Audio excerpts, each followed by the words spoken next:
of these? I got a little obsessed with mine. In fact, I got a little obsessed with all my stuff. Have you ever wondered where all the stuff we buy comes from and where it goes when we throw it out? I couldn't stop wondering about that, so I looked it up. And what the textbook said is that stuff moves through a system from extraction to production to distribution to consumption to disposal.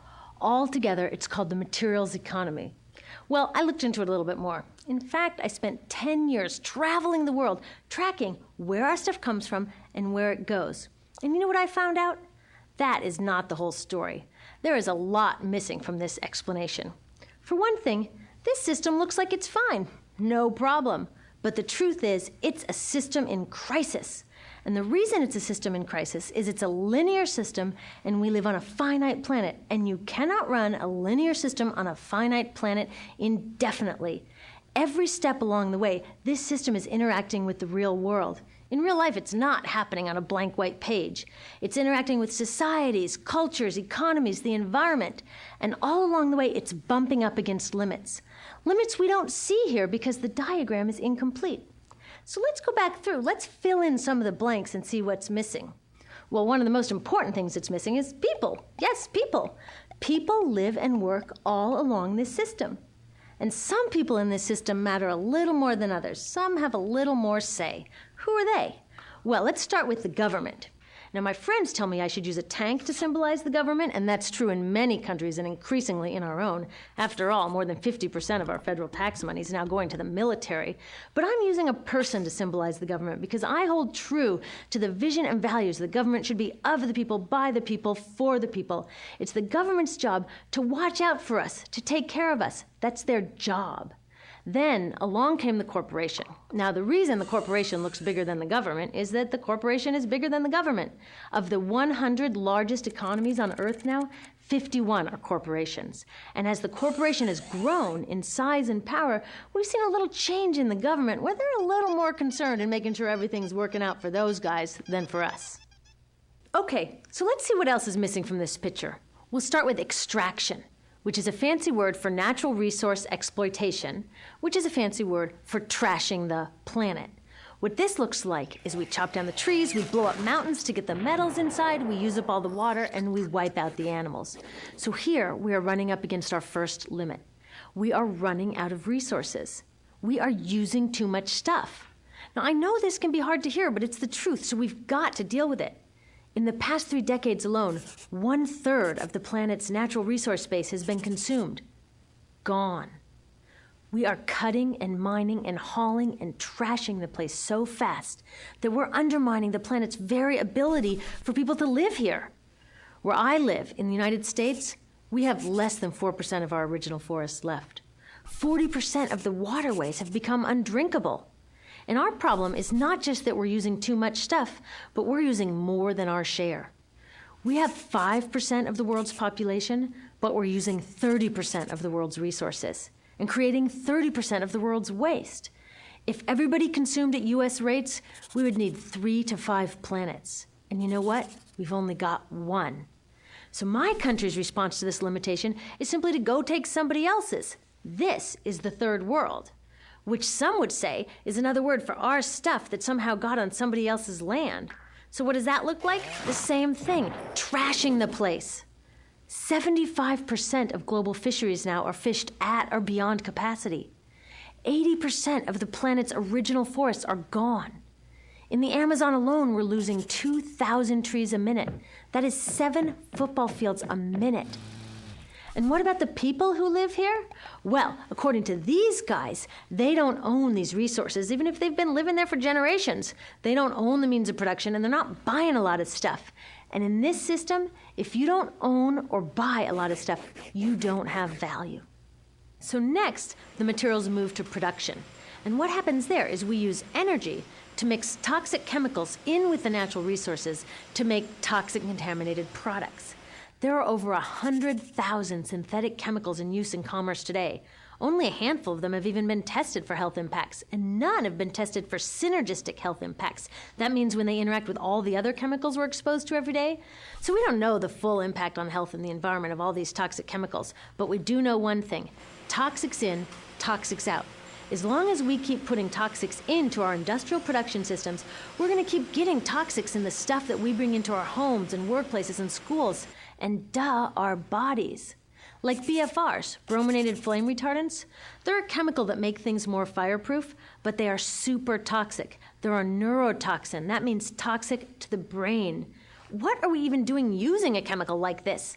Yet we put it in our computers, our appliances, couches, mattresses, even some pillows. In fact, we take our pillows, we douse them in a neurotoxin, then we bring them home and put our heads on them for 8 hours a night to sleep. Now, I don't know, but it seems to me in this country with so much potential, we could think of a better way to stop our heads from catching on fire at night. Now, these toxics build up the food chain and concentrate in our bodies. Do you know what is the food at the top of the food chain with the highest level of many toxic contaminants? Human breast milk. That means that we've reached a point where the smallest members of our societies, our babies, are getting the highest lifetime dose of toxic chemicals from breastfeeding from their mothers. Is that not an incredible violation? Breastfeeding must be the most fundamental human act of nurturing. It should be sacred and safe. Now, breastfeeding is still best, and mothers should definitely keep breastfeeding, but we should protect it. They should protect it. I thought they were looking out for us. And of course, the people who bear the biggest brunt of these toxic chemicals are the factory workers, many of whom are women of reproductive age. They're working with reproductive toxins, carcinogens, and more. Now I ask you, what kind of woman of reproductive age would work in a job exposed to reproductive toxins except for a woman with no other option? And that's one of the beauties of this system. The erosion of local environments and economies here ensures a constant supply of people with no other option.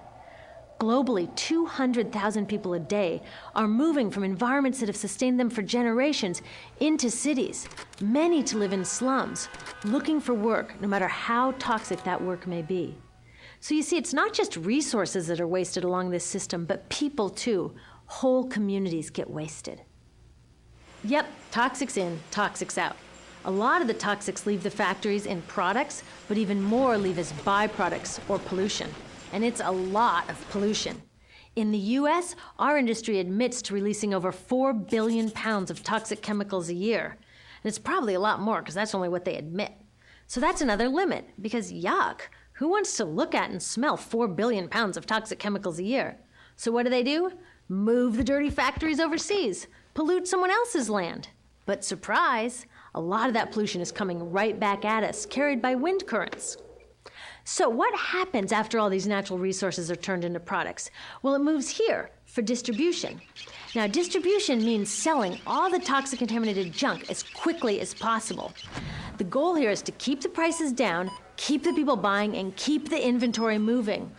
How do they keep the prices down? Well, they don't pay the store workers very much, and they skimp on health insurance every time they can. It's all about externalizing the costs.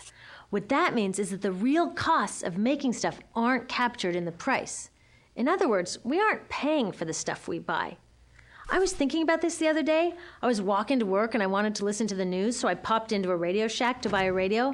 I found this cute little green radio for $4.99. I was standing there in line to buy this thing, and I was thinking, how could $4.99 possibly capture the cost of making this radio and getting it into my hands? The metal was probably mined in South Africa. The petroleum was probably drilled in Iraq. The plastics were probably produced in China. And maybe the whole thing was assembled by some 15-year-old in a maquiladora in Mexico. $4.99 wouldn't even pay the rent for the shelf space it occupied until I came along, let alone part of the staff guy's salary who helped me pick it out, or the multiple ocean cruises and truck rides pieces of this radio went on. That's how I realized I didn't pay for the radio. So who did pay? Well, these people paid with the loss of their natural resource space. These people paid with the loss of their clean air, with increasing asthma and cancer rates. Kids in the Congo paid with their future. 30% of the kids in the Congo now have dropped out of school to mine coltan, a metal we need for our cheap and disposable electronics. These people even paid by having to cover their own health insurance. All along this system, people pitched in so I could get this radio for $4.99. And none of these contributions are recorded in any accounts book. That's what I mean by the company owners externalized the true costs of production. And that brings us to the golden arrow of consumption. This is the heart of the system, the engine that drives it. It is so important that protecting this arrow has become the top priority for both of these guys. That's why after 9/11, when our country was in shock, and President Bush could have suggested any number of appropriate things, to grieve, to pray, to hope. No, he said to shop, to shop. We have become a nation of consumers. Our primary identity has become that of being consumers, not mothers, teachers, farmers, but consumers. The primary way that our value is measured and demonstrated is by how much we contribute to this arrow, how much we consume. And do we? We shop and shop and shop, keep the materials flowing, and flow they do.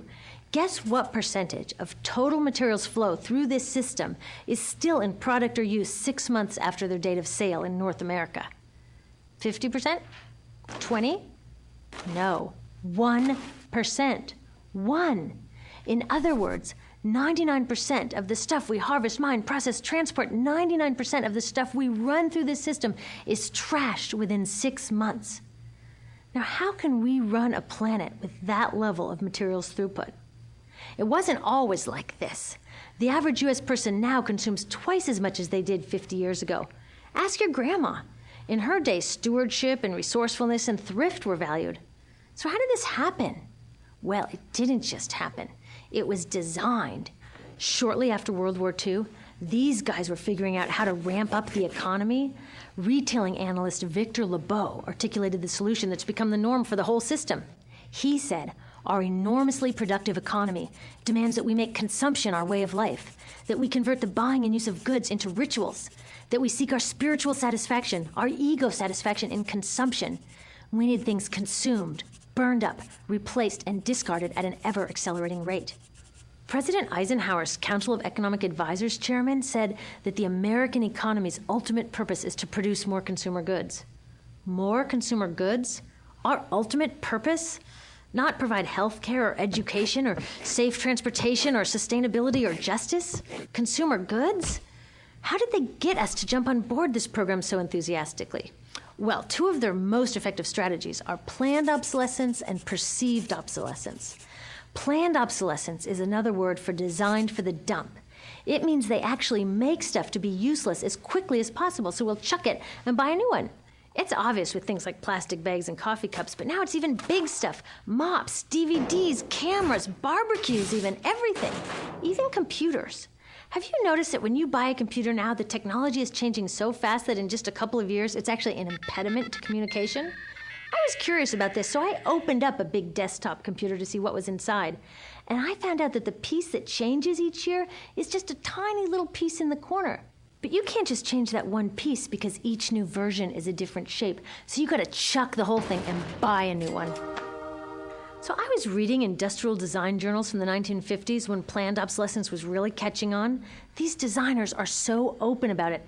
They actually discuss how fast can they make stuff break that still leaves the consumer having enough faith in the product to go out and buy another one. It was so intentional. But stuff cannot break fast enough to keep this arrow afloat. So there's also perceived obsolescence. Now, perceived obsolescence convinces us to throw away stuff that is still perfectly useful. How do they do that? Well, they change the way the stuff looks. So if you bought your stuff a couple of years ago, everyone can tell that you haven't contributed to this arrow recently. And since the way we demonstrate our value is contributing to this arrow, it can be embarrassing. Like, I've had the same fat white computer monitor on my desk for 5 years. My coworker just got a new computer. She has a flat, shiny, sleek monitor. It matches her computer, it matches her phone, even her pen stand. She looks like she's driving in Spaceship Central, and I look like I've got a washing machine on my desk. Fashion is another prime example of this. Have you ever wondered why women's shoe heels go from fat one year to skinny the next to fat to skinny? It's not because there's some debate about which heel structure is the most healthy for women's feet. It's because wearing fat heels in a skinny heel year shows everybody that you haven't contributed to that arrow as recently, so you're not as valuable as that person in skinny heels next to you, or more likely in some ad. It's to keep us buying new shoes. Advertisements and media in general plays a big role in this. Each of us in the U.S. is targeted with over 3,000 advertisements a day. We see more advertisements in 1 year than people 50 years ago saw in a lifetime. And if you think about it, what's the point of an ad except to make us unhappy with what we have? So 3,000 times a day, we're told our hair is wrong, our skin is wrong, our clothes are wrong, our furniture is wrong, our car is wrong, we are wrong, but it can all be made right if we just go shopping. Media also helps by hiding all of this and all of this. So the only part of the materials economy we see is the shopping. The extraction, production, and disposal all happens outside of our field of vision. So in the US, we have more stuff than ever before, but polls show that our national happiness is actually declining. Our national happiness peaked in the 1950s, the same time that this consumption mania exploded. Interesting coincidence. I think I know why. We have more stuff, but we have less time for the things that really make us happy. Friends, family, leisure time. We're working harder than ever. Some analysts say we have less leisure time than any time since feudal society. And do you know what the two main activities are that we do with the scant leisure time we have? Watch TV and shop. In the US, we spend 3 to 4 times as many hours shopping as our counterparts in Europe do. So we're in this ridiculous situation where we go to work, maybe 2 jobs even, and we come home and we're exhausted, so we plop down on our new couch and watch TV, and the commercials tell us you suck, so you gotta go to the mall to buy something to feel better, and then you gotta go to work more to pay for the stuff you just bought, so you come home and you're more tired, so you sit down and you watch more TV, and it tells you to go to the mall again, and we're on this crazy work, watch, spend treadmill, and we could just stop. So in the end, what happens to all the stuff we buy anyway? At this rate of consumption, it can't fit into our houses, even though the average house size has doubled in this country since the 1970s. It all goes out in the garbage. And that brings us to disposal. This is the part of the materials economy we all know the most because we have to haul the junk out to the curb ourselves. Each of us in the United States makes 4.5 pounds of garbage a day. That's twice what we each made 30 years ago. All of this garbage either gets dumped in a landfill, which is just a big hole in the ground, or if you're really unlucky, first it's burned in an incinerator and then dumped in the landfill. Either way, they both pollute the air, land, water, and don't forget, change the climate. Incineration is really bad. Remember those toxics back in the production stage? Well, burning the garbage releases the toxics up into the air. Even worse, it makes new super toxics, like dioxin. Dioxin is the most toxic man-made substance known to science, and incinerators are the #1 source of dioxin. That means that we could stop the #1 source of the most toxic man-made substance known just by stopping burning the trash. We could stop it today. Now, some companies don't want to deal with building landfills and incinerators here, so they just export the disposal too. What about recycling? Does recycling help? Yes, recycling helps. Recycling reduces the garbage at this end, and it reduces the pressure to mine and harvest new stuff at this end. Yes, yes, yes, we should all recycle, but recycling is not enough. Recycling will never be enough for a couple reasons. First, the waste coming out of our houses is just the tip of the iceberg. For every 1 garbage can of waste you put out on the curb, 70 garbage cans of waste were made upstream just to make the junk in that 1 garbage can you put out on the curb. So even if we could recycle 100% of the waste coming out of our households, it doesn't get to the core of the problems. Also, much of the garbage can't be recycled, either because it contains too many toxics or it's designed not to be recyclable in the first place. Like those juice packs, where they have layers of metal and paper and plastic all smushed together, you can never separate those for true recycling. So you see, it is a system in crisis. All along the way, we are bumping up against limits. From changing climate to declining happiness, it's just not working. But the good thing about such an all-pervasive problem is that there are so many points of intervention. There are people working here on saving forests and here on clean production, people working on labor rights and fair trade and conscious consuming and blocking landfills and incinerators, and very importantly, on taking back our government so that it really is by the people and for the people. All of this work is critically important, but things are really going to start moving when we see the connections, when we see the big picture. When people along this system get united, we can reclaim and transform this linear system into something new, a system that doesn't waste resources or people. Because what we really need to chuck is that old school throwaway mindset. There's a new school of thinking on this stuff, and it's based on sustainability and equity, green chemistry, zero waste, closed-loop production, renewable energy, local living economies. It's already happening. Now, some say it's unrealistic, idealistic that it can't happen, but I say the ones who are unrealistic are those that want to continue with the old path. That's dreaming. Remember, that old way didn't just happen. It's not like gravity that we've just got to live with. People created it, and we're people too. So let's create something new.